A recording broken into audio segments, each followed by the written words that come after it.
요한일서 5장 1절에서 5절에 있는 말씀을 우리 다 같이 합독하시겠습니다. 예수께서 그리스도심을 믿는 자마다 하나님께로부터 난 자니 또한 나으신 이를 사랑하는 자마다 그에게서 난 자를 사랑하느니라. 우리가 하나님을 사랑하고 그의 계명을 지킬 때에 이로써 우리가 하나님의 자녀를 사랑하는 줄을 아느니라. 하나님을 사랑하는 것은 이것이니 우리가 그의 계명들을 지키는 것이라. 그의 계명들은 무거운 것이 아니로다. 무릇 하나님께로부터 난 자마다 세상을 이기느니라. 세상을 이기는 승리는 이것이니 우리의 믿음이니라. 예수께서 하나님의 아들이심을 믿는 자가 아니면 세상을 이기는 자가 누구냐. 아멘. 기도합니다. 은혜로우신 하나님 감사드립니다. 오늘 하나님께서 붙잡아 주셔야 하나님 아버지의 귀한 말씀을 전할 수 있습니다. 부족한 종을 불쌍히 여기셔서 하나님 귀한 말씀을 잘 선포될 수 있게 도와주시고 어떠한 악의 세력도 이 자리를 틈못하도록 성령께서 주장하여 주시고 지켜주시옵소서. 함께 하실 걸 믿고 감사하며 예수님의 이름으로 기도드립니다. 아멘. 아멘. 지난해 우리나라 경제 성장률은 1.4%로 정부가 예상한 2.5%에서 1.1%나 낮았습니다. 세수는 56조 원가량이 부족했습니다. 또 원자력 발전소에서 사용하고 남은 고준위 방사선 폐기물 보관이 포화 상태에 이르러 2030년에는 원자력 발전소 가동을 중단해야 할 실정이라고 합니다. 국회에서 이에 관련된 특별법을 제정해 주어야 하는데 아직 해당 상임위조차 넘어서지 못하고 있다고 합니다. 올해 특별법이 제정되어도 부지 선정에서부터 완공까지는 37년이 걸린다고 합니다. 그런데도 정부에서는 창원 지역에 원자력 R&D 예산 4조 원을 투입하겠다고 했습니다. 자칫 잘못하면 다음 정부부터 원자력 발전소 자체를 가동을 중단해야 할지도 모르는데 폐기물 처리 시설 투자는 하지 않고 원자력 발전소만 짓겠다는 것입니다. 지금 지구온난화로 인해 전 세계적으로 탄소 중립 정책인 RE100을 추진하고 있는데 우리나라는 재생에너지 개발에는 관심이 없고 원자력에만 관심을 가지고 있습니다. 얼마 못 가 우리나라에서 생산한 제품들은 다른 나라에 팔지 못하는 상황에 이를 수도 있습니다. 왜냐하면 원자력은 재생에너지에 포함되지 않기 때문입니다.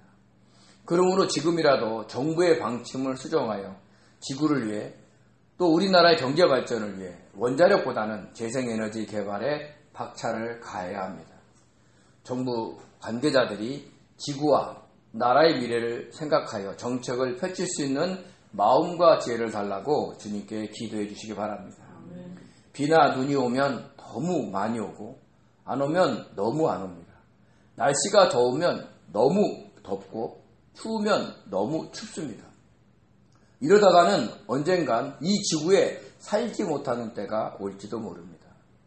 지구온난화를 줄이기 위해 전 세계가 노력해야 하고 우리나라의 정부와 국민들도 적극적으로 동참을 해야 합니다. 저와 여러분들도 이를 위해 주님께 기도하면서 동참할 부분이 있으면 적극적으로 참여해 주시기 바랍니다. 그래야 우리 다음 세대가 이 지구에서 안전하게 살 수 있습니다. 우리가 요한일서를 읽다 보면 오늘날과는 다소 맞지 않는 부분들을 발견할 수 있습니다.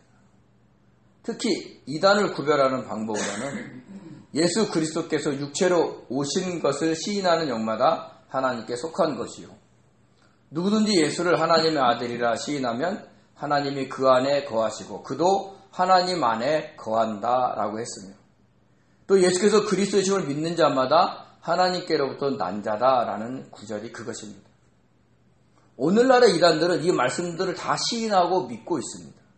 그래서 이것으로는 이단들이 하나님에 속했는지를 오늘날에는 구별할 수가 없다는 것입니다. 그러므로 우리들은 사도 요한이 요한일서를 쓴 배경과 이유에 대해서 먼저 잘 이해하고 그것을 오늘날에 지혜롭게 적용을 해야 합니다. 사도 요한이 요한일서를 쓴 배경과 이유는 당시 초대교회를 흔들었던 영지주의자들이 주장하는 교리를 반박하기 위함이었습니다. 그들은 비밀스럽고 특별한 지식을 아는 자신들만 하나님과 사귀며 구원을 받을 수 있다고 했습니다. 또 영과 육은 서로 관련이 없기 때문에 극단적인 금욕주의에 빠지든 극단적 쾌락주의에 빠지든 아무 상관없이 구원을 받는다라고 했습니다. 특히 그들 중에 게렌투스라는 사람은 인간 예수와 하나님의 아들이신 그리스도를 분리하여 설명을 했습니다. 가연설을 주장한 겁니다. 도덕적으로 훌륭하게 자란 예수가 요단강에서 세례 요한에게 세례를 받을 때 하나님의 아들이신 그리스도가 비둘기 형상으로 하늘에서 내려와 예수 안으로 들어갔다는 겁니다. 이때부터 놀라운 기적과 이적을 행했으며 또 복음을 전했고 로마 군병들에게 고문을 받고 십자가에 못 박히기 전에 예수의 몸에서 빠져나와 하늘로 올라갔다는 것입니다. 이렇게 주장하는 근거는 어떻게 천지 만물을 창조하신 하나님의 아들이 자신이 만든 피조물에게 고문을 받고 그들에 의해서 십자가에 못 박혀 죽을 수 있느냐라는 것입니다. 인간적으로 생각해보면 그의 주장이 일리가 있는 것처럼 보입니다. 그러나 주님은 어릴 때 이미 자신이 하나님의 아들이심을 알았고 또 그것을 증거하셨습니다. 예수님이 12살 됐을 때 6월절 행사에 참여하기 위해 온 가족이 예루살렘으로 올라갔습니다. 그리고 절기 행사를 마치고 집으로 돌아갔는데 가던 중에 부모가 예수가 없는 것을 발견한 겁니다. 그래서 아이를 찾으려고 부랴부랴 다시 예루살렘으로 돌아왔는데 예수는 선생들과 진지하게 이야기를 나누고 있었습니다. 이에 마리아가 놀라서 어찌하여 우리에게 이렇게 하였느냐라고 야단을 치자 예수는 내가 내 아버지 집에 있어야 될 줄을 알지 못하셨나이까 라고 대답을 했습니다. 그러니까 이미 자신이 하나님의 아들이심을 알고 있었다는 겁니다. 그러므로 게렌투스가 주장하는 가연설은 이 성경 구절만 봐도 틀린 것임을 알 수가 있습니다. 만에 하나 그의 주장이 맞는다면 우리를 사랑하셔서 구원하여 주신 하나님의 구원 사역이 의미가 없어집니다. 우리 인간이 거룩하신 하나님과 함께 사귀며 교제하기 위해서는 거룩한 백성들이 되어야 합니다. 그러나 인간에게는 스스로 짓는 자범죄뿐만 아니라 선악과를 먹은 그 아담의 원죄가 있어서 어떤 인간도 거룩하지 못하기 때문에 거룩하신 하나님과 사귈 수 없습니다. 그래서 죄 없으신 하나님의 아들 예수 그리스도가 우리의 죄를 품에 안고 십자가에 못 박혀 대신 죽으셨고 그로 인해 죄 용서함을 받아서 하나님과 사귀며 교제할 수 있는 거룩한 백성들이 된 것입니다. 예수 그리스도는 모든 인간들의 죄를 품고 십자가에 못 박혀 죽으셔서 죄 사함의 은혜를 베풀었지만 그 구속의 은혜는 저와 여러분과 같이 예수 그리스도를 구주로 영접하고 그 주님을 믿는 자들에게만 적용이 되는 것입니다. 그래서 믿는 성도들만이 하나님과 사귀며 교제할 수가 있는 겁니다. 이렇게 영지주의자인 게렌투스의 주장은 그 나름대로 설득력이 있었지만 그렇게 되면 하나님의 구원의 역사가 이루어지지 않게 되므로 틀린 주장이며 분명한 이단인 겁니다. 그러므로 하나님의 아들이신 예수가 그리스도이시며 그분은 육체를 입고 오셔서 인간으로서 할 수 있는 그 율법을 준수하셨고 공생기간 동안 천국 복음을 전하시고 십자가에 못 박혀 죽으시면서 우리의 모든 죄사함을 이루셨다는 것을 믿으셔야 합니다. 그리고 부활 승천하신 후에 다른 보혜사인 성령을 우리들에게 보내주셔서 오늘날 저와 여러분의 심령 안에 거하게 해주셨습니다. 그 성령은 하나님의 영이며 그리스도의 영이므로 결국 삼위 하나님이 우리 안에 함께 거하고 계신다는 것을 우리는 알아야 됩니다. 그것을 또한 믿어야 되죠. 그럼 이런 삼위일체 하나님이 우리 안에 함께 거하고 계심을 어떻게 할까요? 사도 요한은 이렇게 기록을 했습니다. 주님이 주시는 계명을 지키면, 서로 사랑하면, 성령의 임재를 알면, 예수님을 하나님의 아들로 시인하면, 하나님의 사랑 안에 거하면 우리가 하나님 안에 거하고 하나님이 우리 안에 거하심을 알게 된다라고 했습니다. 그러나 실제로 그분이 함께 계심을 알고 느끼며 살아가고 있는 성도들은 과연 얼마나 될까요? 많을까요? 적을까요? 그렇게 많지 않을 것입니다. 왜냐하면 하나님과의 사귐이 친밀하지 않기 때문입니다. 즉 주님의 뜻을 묻고 성령의 감동하심을 받고 살아가지 않기 때문입니다. 주님이 우리에게 원하시는 계명은 예수 그리스도의 이름을 믿고 주님이 주시는 새 계명대로 서로 살아가는 것입니다. 그러나 이것으로는 그분이 우리 안에 계신다는 것을 느끼기가 어렵습니다. 그러면 어떻게 해야 잘 느낄 수 있을까요? 주님이 주시는 계명을 지킬 때에도 우리는 늘 주님과 대화를 하고 있어야 됩니다. 주님, 저는 주님을 믿습니다. 주님께서 명령하신 대로 가족을, 형제를, 이웃을, 그 누군가를 사랑하려고 하는데 어떻게 하면 될까요? 무슨 말을 할까요? 어떻게 행동할까요? 라는 식으로 주님과 대화하며 행동을 해야 됩니다. 그리고 그렇게 말과 행동을 했을 때 나타나는 결과를 보고 주님께서 자신 안에 함께 계심을 느끼고 알 수가 있는 겁니다. 그러므로 알 수만 있으면 모든 일에 주님께 마음을 드리고 주님을 깊이 생각하면서 주님의 뜻을 물어야 합니다. 그래야 하나님과 예수님이 성령님을 통해서 우리와 함께 계심을 알 수가 있습니다. 이렇게 주님의 뜻을 물으면서 하나님을 사랑하고 형제를 사랑하면 어떤 유익이 있을까요? 그러면 이 땅의 모든 문제들이 잘 해결되고 몸이 건강해지고 자녀들이 잘 될까요? 물론 그럴 수 있습니다. 그러나 그렇지 않을 수도 있습니다. 그 결정은 주님께서 하시는 겁니다. 그러므로 그런 일에 대한 결과에 너무 매이지 마시기 바랍니다. 그렇지만 분명한 것은 그렇게 사는 우리들에게 주어진 가장 큰 유익이 있는데 그게 바로 뭐냐? 바로 그날 최후의 심판 때 주님 앞에 담대하게 나갈 수 있다는 겁니다. 이것보다 더 중요한 것이 어디 있겠습니까? 인간으로 태어나서 죽음을 두려워하지 않는 사람이 있을까요? 힘듭니다. 그러나 우리는 이렇게 주님과의 교제 속에 살다 보면 우리는 반드시 그 죽음을 넘어서 그 심판 때에 주님과 함께 나갈 수 있다는 그 담대함을 가질 수 있다는 것을 잊지 마시기 바랍니다. 그래서 엄위하신 심판장이신 주님이 계시지만 우리는 주님의 뜻을 물으면서 하나님을 사랑하고 형제를 사랑하는 삶을 살았기 때문에 담대하게 나갈 수가 있는 겁니다. 그리고 우리는 이미 이 땅에 살면서 주님과 대화하며 주님의 뜻대로 살았기 때문에 그 최후 심판 때 만나는 주님이 그렇게 낯설게 느껴지지 않을 수 있습니다. 이 땅에서도 대화를 통해 느꼈으니까 오히려 친근한 마음으로 담대하게 나갈 수가 있습니다. 그런 큰 복을 받는 성도님들이 되시기 바랍니다. 왜냐하면 우리가 죽을 때 돈이 우리를 위안하지 않아요. 권력이 우리를 보호하지 않아요. 주님이 우리를 보호하시고 그래서 이렇게 주님과의 만남이 친밀한 복된 성도 되시기 바랍니다. 아멘. 우리가 요한일서를 읽다 보면 다른 서신에 비해서 반복해서 설명하는 부분이 많습니다. 그래서 어떨 때 요한일서 읽어보면 이 얘기 앞에서 했잖아?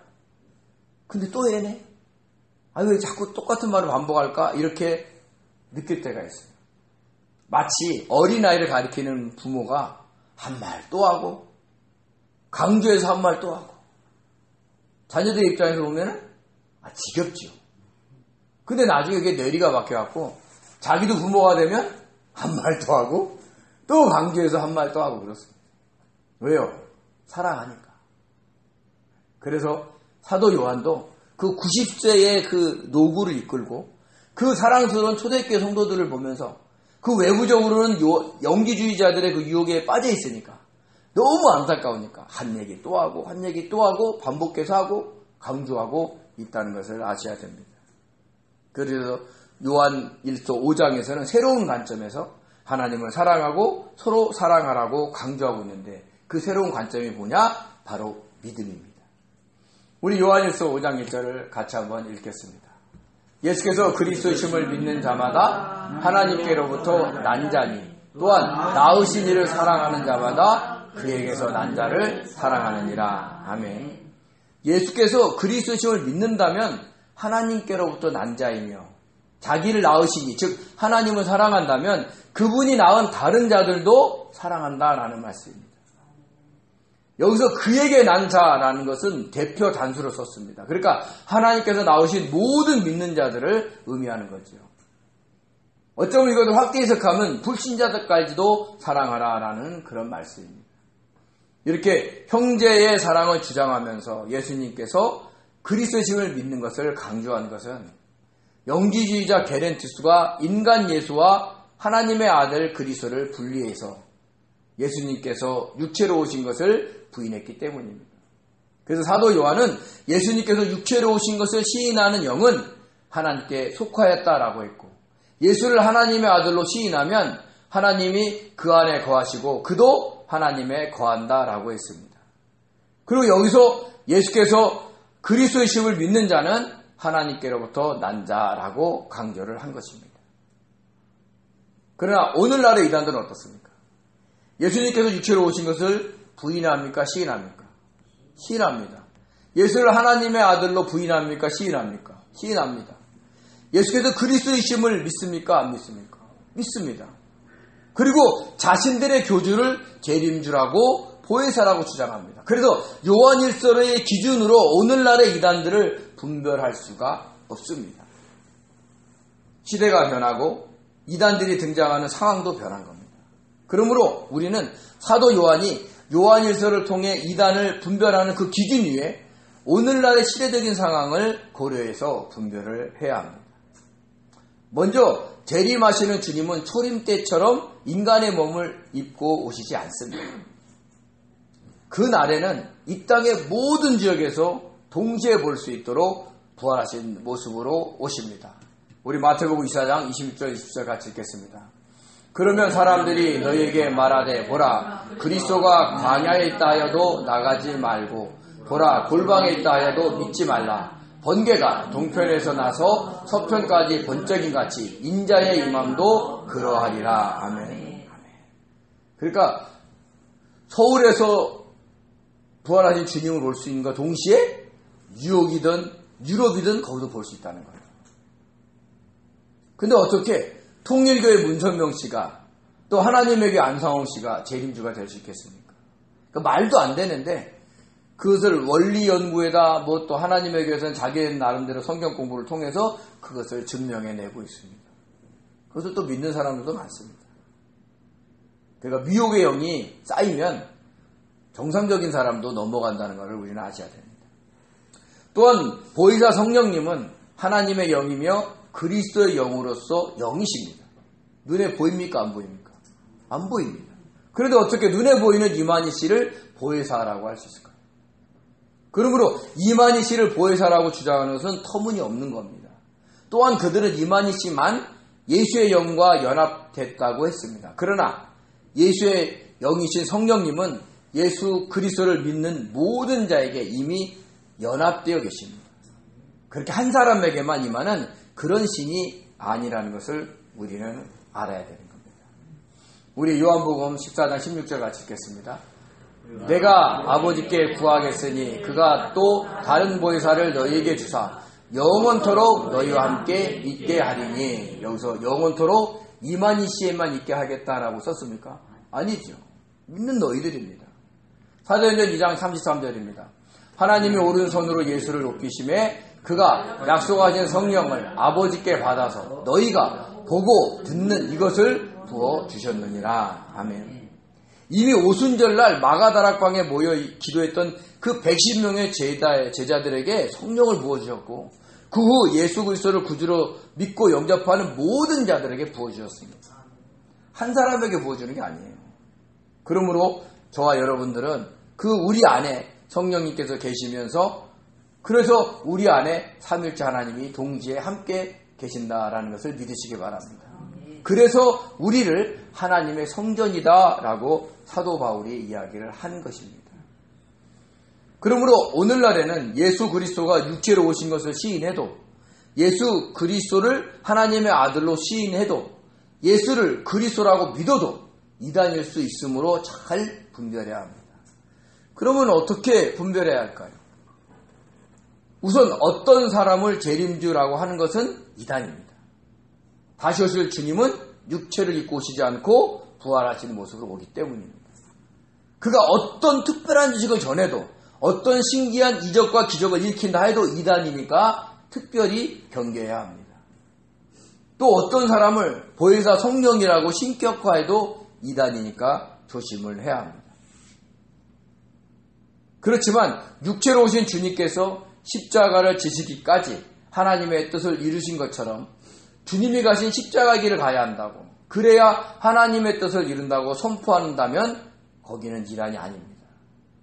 이런 관점에서 본다면 정통교회 안에서도 이단적인 소지가 있는 교회들이 생각보다 많습니다.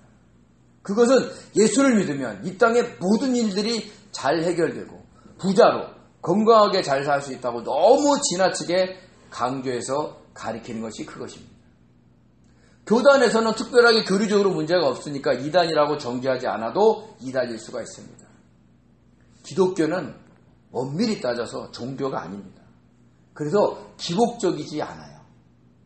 기독교는 주님의 대속의 은혜를 받아 구원받은 성도들이 주님의 계신 길을 따라가면서 주님께 하나님께 영광을 올려드리면서 영원한 천국을 바라보며 살아가게 하는 것이라는 것을 우리는 아셔야 됩니다. 우리 누가복음 9장 23절을 같이 읽겠습니다. 또 우리에게 이르시되 아무든지 나를 따라오려거든 자기를 부인하고 날마다 제 십자가를 지고 나를 따를 것이니라. 주님이 나를 따라오면 잘 산다고 써있나요? 오히려 자기를 부인하고 자기 십자가를 지고 나를 따르라고 했습니다. 이 십자가의 길을 가리키는 교회가 정통입니다. 왜냐하면 결국 이 길이 하나님을 사랑하며 사귀고 형제를 사랑하며 최후의 심판날에 담대하게 주님 앞에 나갈 수 있게 하기 때문입니다. 그러므로 사도 요한은 우리가 하나님을 사랑하고 그 계명을 지킬 때 사람들이 우리가 다른 하나님의 자녀들인 믿음의 형제들도 사랑하는 줄을 안다라고 했습니다. 우리 요한일서 5장 2절에 3절 같이 읽겠습니다. 우리가 하나님을 사랑하고 그의 계명을 지킬 때에 이로써 우리가 하나님의 자녀를 사랑하는 줄을 아느니라. 하나님을 사랑하는 것은 이것이니 우리가 그의 계명을 지키는 것이라. 그의 계명은 무거운 것이 아니로다. 아멘.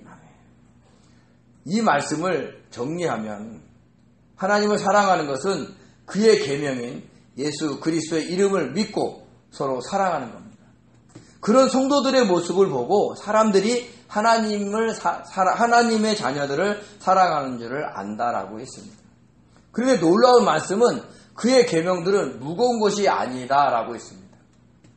무거운의 바루시는요, 무거운, 중대한, 위협적인, 폭력적인 이라는 뜻이 있는데 여기서는 무겁거나 고통스러운 것이 아니라는 뜻으로 쓰였습니다. 하나님을 사랑하고 서로 사랑하는 것이 쉽다는 것입니다. 쉽지요? 쉽습니까? 서로 사랑하는 것이 너무 쉬운가요? 네? 지금 지사님 말씀하신 것처럼 정말 어렵습니다. 이렇게 하나님의 자녀들이 모인 교회에도 서로 사랑하지 않고 시기와 다툼으로 많은 분란이 일어나고 있는 것이 현실입니다. 그래서 어떤 교회에서는 누가 오면 난 이 교회 떠나 이런 분들도 계셔요. 그동안에 서로 안 좋은 감정이 있긴 하겠지만 자기를 내려놓고 품으려고 하지 않다는 거죠. 근데 이것은요, 공중의 권세 잡은 자의 사탄 마귀의 계략에 빠진 것이라는 걸 우리는 아셔야 됩니다. 그래서 믿음의 형제와 서로 사랑한다는 것은 정말 어렵고 무거운 명령입니다. 그런데도 무거운 것이 아니라고 했습니다. 그러면 이 말씀을 어떻게 이해를 할까요? 우리의 육신적인 판단과 능력으로는 정말 어렵습니다. 그러나 하나님의 뜻을 의지하고 성령님의 도우심을 구하면 점점 쉬워집니다. 성령께서 역사하셔서 우리로 하여금 하나님을 사랑하고 형제를 사랑하는 것을 쉽게 만들어줍니다. 먼저 마음부터 하나님을 사랑하고 형제를 사랑하게 해줍니다. 그런 다음에 예배에 참석하게 인도하고 다른 형제들의 모습을 이해하고 품고 사랑하게 만들어주시는 겁니다. 그러니까 우리가 마음이 넓어서 그를 품고 이해하는 게 아니에요. 우리가 주님께 기도하면 성령께서 우리가 그렇게 되게 해 주시는 겁니다. 그래서 우리는 자랑할 것이 없는 거예요. 우리가 영적으로 좀 이상한 분을 구별하는 중에 방법 중에 하나가 뭐냐? 그분이 은근히 자기를 자랑할 때 조심하셔야 돼요.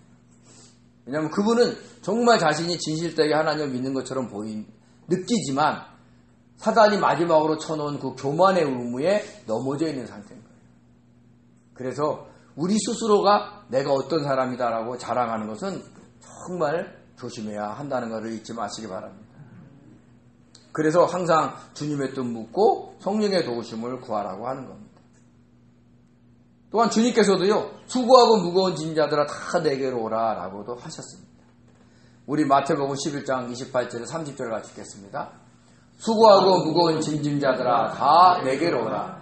내가 너희를 쉬게 하리라. 나는 마음이 온유하고 겸손하니 나의 멍에를 먹고 내게 배우라. 그리하면 너희 마음이 쉼을 얻으리니 이는 내 멍에는 쉽고 내 짐은 가벼움이라 하심이라. 아멘. 주님은 수고하고 무거운 짐진 자들을 향해 내게로 오라고 하시면서 뭐라고 하냐? 나의 멍에를 메고 내게 배우라 라고 하셨습니다. 아니 가뜩이나 무거운 짐을 지고 있는데 그 위에 주님의 멍에까지 메고 나를 배우라고 하는 거예요. 그러면서 하는 말씀이 나의 멍에는 쉽고 내 짐은 가볍다라고 했습니다. 언뜻 보면 주님이 놀리는 것처럼 보여요. 그러니까 무거운 짐을 잔뜩 지고 힘들어지는데 자신의 멍에까지 올려주면서 내 멍에 가볍지. 그러니까 너가 무거운 짐 속에 내 멍에를 올려놔도 너 아무런 느낌이 없지. 꼭 이런 것처럼 오해할 수도 있는 겁니다. 시온의 크레스토스는 온화한, 유쾌한, 친절한, 선한이라는 뜻이 있고요. 가벼운의 엘라 프로스는 가벼운, 견디기 쉬운, 사소한이라는 뜻이 있습니다. 즉 주님의 멍에는 힘든 것이 아니라 유쾌하고 즐거운 것이고 주님의 짐은 무겁고 힘든 것이 아니라 견디기 쉬운 것이다 라는 뜻입니다. 이렇게 유쾌하고 견디기 쉬워도 수고하고 무거운 짐진 자까지 이것까지 매라고 한다면 더 무거운 짐이 되지 않겠습니까?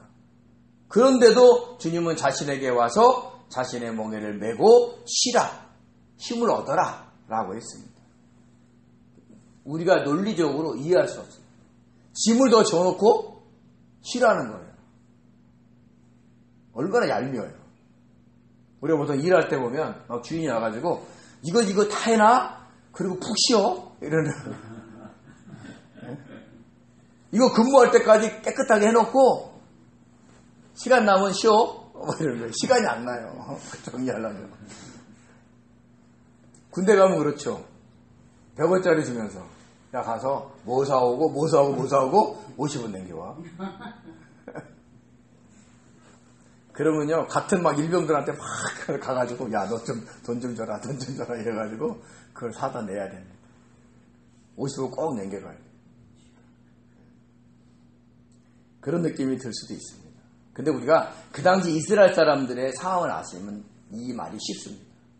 당시 이스라엘 사람들은 2마리 소의 멍에를 걸고 쟁기를 끌게 했습니다. 근데 쟁기를 끄는 그 소들은 둘 다 똑같은 힘으로 끌까요? 아닙니다. 건강한 소가 그렇지 않는 소에 비해 더 많이 힘을 쓰면서 쟁기를 끕니다. 그러면 건강하지 않은 소는 어떻게 해요? 큰 힘을 쓰지 않아도 쟁기를 끌게 되고 결국은 자기에게 주어진 일을 하게 되는 겁니다. 주님이 자신의 멍에를 메라고 하시는 것은 짐진 자 위에 자신의 멍에를 더 얹겠다라는 뜻이 아니라 자신의 멍에를 같이 메면 자신이 쟁기를 끌던 짐을 지고 가던 대부분 힘을 쓸 테니까 너희는 그냥 따라만 오라는 거야. 그래서 힘을 얻으라라고 하는 겁니다. 우리가 얼마나 많은 어려운 일과 고민거리가 있습니까? 그래도 우리가 주님께 맡겨야 되는 거예요. 그리고 우리는 뭘 얻어야 돼요? 힘을 얻어야 돼요. 왜? 주님이 할 때까지 따라만 가면 되거든요. 힘은 누가 쓰세요? 주님이 쓰시거든요. 그래서 주님께로 가면 우리의 짐이 가벼워진다라는 겁니다. 주님께로 가기 전에는 혼자 힘으로 짐을 져야 했지만 주님께로 가서 주님의 멍에를 쓰기만 하면 주님께서 대부분 힘을 쓰기 때문에 우리는 걸어는 가는데 쉬면서 가는 거예요. 이것을 느끼는 그런 귀한 성도들 되시길 바랍니다. 그러면 주님의 멍에는 뭘까요? 그것은 주님이 주신 십자가입니다. 자기의 짐을 주님께 맡기고 주님의 인도하신 대로 살아가는 거예요. 주님께 묻고 주님이 인도하신 대로 살아가는 거예요. 그러면 짐이 가볍습니다. 막 내 뜻대로, 내 생각대로 막 돼야 되니까 막 소가리도 하고 답답하고 힘들어지는 거예요. 그냥 맡기시면 우리가 그런 평강을 얻을 수 있다는 것을 잊지 마시기 바랍니다. 근데 이때 주의할 것이 있어요.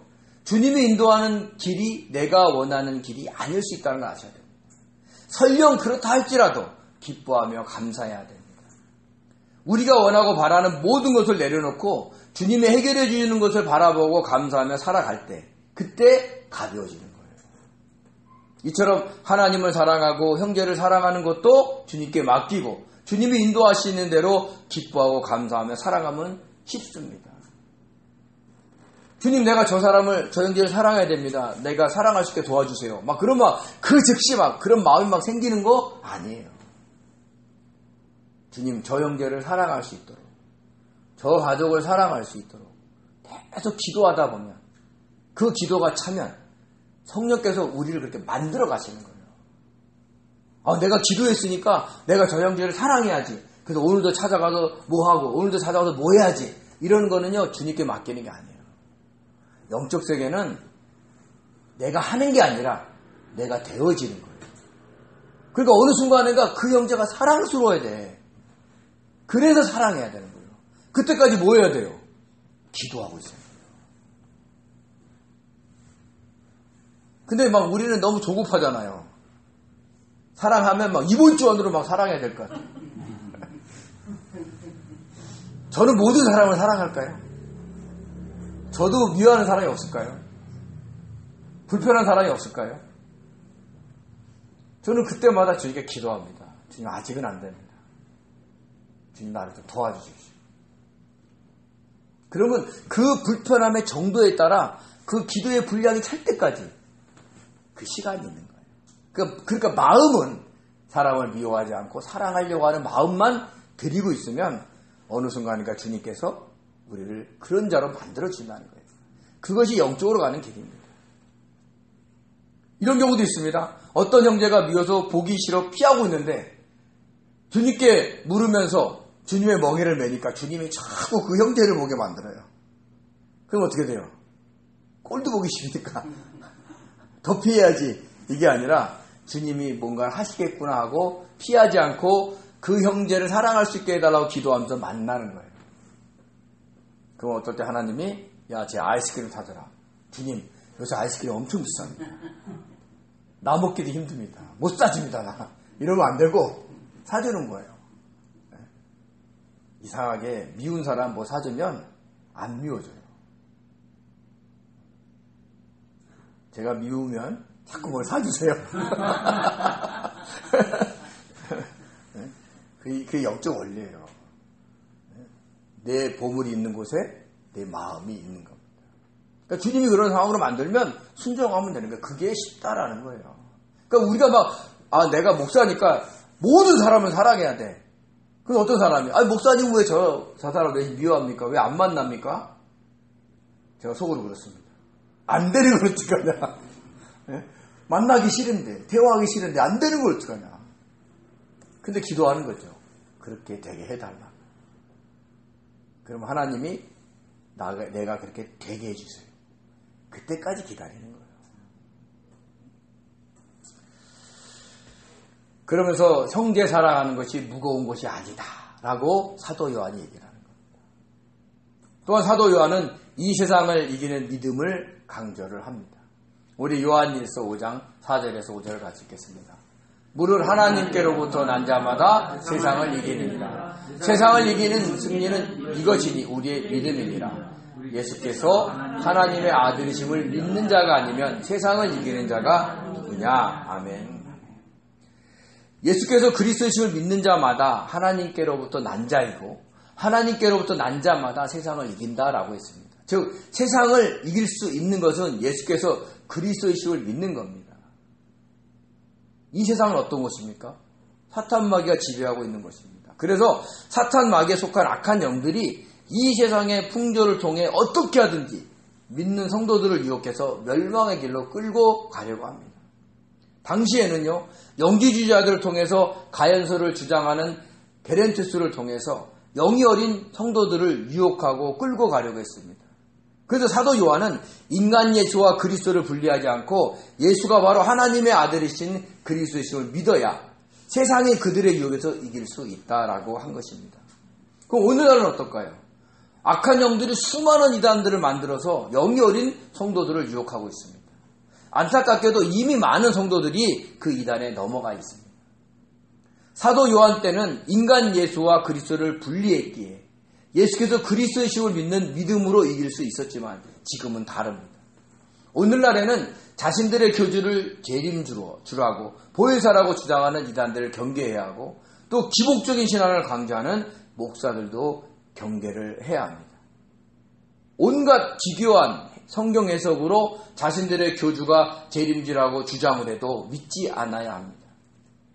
재림하시는 주님은 인간의 육체로 오시지 않고 부활하신 모습으로 오며 번개가 동쪽에서 서쪽에 동시에 번쩍이듯 전 세계에서 모두 볼 수 있게 임한다는 이 마태복음 28장의 말씀을 믿고 그들의 유혹을 물리쳐야 합니다. 또 자신의 교주를 보혜사로 새 요한으로 예수의 영과 유일하게 연합한 자라고 주장해도 믿지 않아야 됩니다. 보혜사 성령님은 그리스도를 믿는 모든 자에게 임하십니다. 부활하신 주님이 하늘로 승천하셔서 하나님께로부터 받아 우리에게 부어주셨다는 이 사도행전 2장의 말씀을 믿고 그들의 유혹을 물리쳐야 됩니다. 이렇게 자신의 교주를 신격화하는 다른 이단들의 유혹도 말씀으로 물리쳐야 하는 겁니다. 또한 기복적인 신앙을 강조하면서 십자가의 길을 가도록 인도하지 않는 목사들의 말도 믿지 않아야 합니다. 주님이 이 땅에 오신 목적은 우리를 구원하시고 주님이 가신 길을 따라 순종하여 천국에 들어가게 하기 위함입니다. 주님이 가신 길은 자기를 부인하고 자기 십자가를 지는 겁니다. 자기 욕심과 뜻을 내려놓고 주님의 뜻으로 살기 위해 성령의 도우심을 구하면서 살아가야 합니다. 타고난 우리의 성품을 고치기 위해서 믿음의 시련을 주셔도 우리가 감사하며 견디며 가야 한다는 것을 잊지 마시기 바랍니다. 그래서 우리는 항상 기뻐하고 쉬지 말고 기도하고 범사에 감사하며 살아가야 할 뿐만 아니라 자기의 뜻이 맞지 않는다고 성령의 역사를 소멸하지도 않아야 합니다. 그래야 세상을 이기는 승리를 할 수 있습니다. 사실 우리가 승리할 수 있는 것은 이미 주님께서 그런 세상을 이겨 놓으셨기 때문입니다. 우리 요한복음 16장 33절 같이 읽겠습니다. 이것을 너희에게 이르는 것은 너희로 내 안에서 평안을 누리게 하려 함이라. 세상에서는 너희가 환난을 당하나 담대하라. 내가 세상을 이겼노라. 아멘. 그래서 세상을 이긴 주님의 뜻을 묻고 성령의 도우심을 구하면서 응답이 올 때까지 참고 기다려야 하고 응답이 오면 즉시 순종해야 합니다. 그러면 우리를 멸망의 길로 인도하려는 오늘날의 영지주의자들과 이단들의 유혹에 넘어가지 않고 이길 수 있습니다. 우리는 이 세상의 풍조로 우리를 넘어뜨리려는 악한 영들과도 싸워야 하고 이단을 이용하여 우리를 넘어뜨리는 악한 영과도 싸워 이겨야 합니다. 그러기 위해서 악한 영이 지배하고 있는 이 세상을 이긴 주님의 능력을 구해야 하고 성령의 역사심에 순종하며 이기는 삶을 살아야 합니다. 지금은요, 세상에 온갖 문제들이 생긴 것처럼 보여도 그 안을 쏙 뒤져보면 진리의 전쟁의 싸움이고 그리고 영을 미혹하냐 안 하냐의 싸움입니다. 오늘날은 문화가 많이 발달해서 믿는 자들이요 예수님을 믿는 것을 등한시하게 만드는 거예요. 그러니까 사단은 이 세상의 풍조로 잘 살게 만들어서 믿는 자들을 유혹함과 동시에 이단을 통해서도 믿는 자를 유혹한다는 것을 아시기 바랍니다. 그래서 성도들을 멸망의 길로 끌고 가는 것이 최종 목적이라는 것을 우리가 인식해야 됩니다. 이런 영적 현실을 알고 항상 세상을 이긴 주님의 뜻을 묻고 성령의 도우심을 구하며 승리하는 믿음으로 주님 앞에 당당한 담대히 나갈 줄 아는 용사들이 되시기를 예수님의 이름으로 축원드립니다. 기도하겠습니다. 은혜로우신 하나님 감사드립니다. 하나님의 사랑 아버지 압니다. 그 사랑을 알기에 우리가 하나님을 사랑하고 또한 이웃을 사랑해야 된다는 것도 압니다. 그러나 주님, 우리의 능력으로는 안 될 때 많습니다. 주님의 뜻을 쫓아 갈 수 있게 도와주시고 우리가 그런 사람이 될 수 있도록 성령께서 역사하셔서 아버지 하나님 서로 사랑하는 믿음의 사람들 될 수 있도록 축복하여 주시고 세상의 모든 것들을 통해서 유혹하는 사탄들을 이길 수 있는 믿음을 주시옵소서. 저희들을 새롭게 하실 줄 믿사오고 감사하며 예수님의 이름으로 기도드립니다.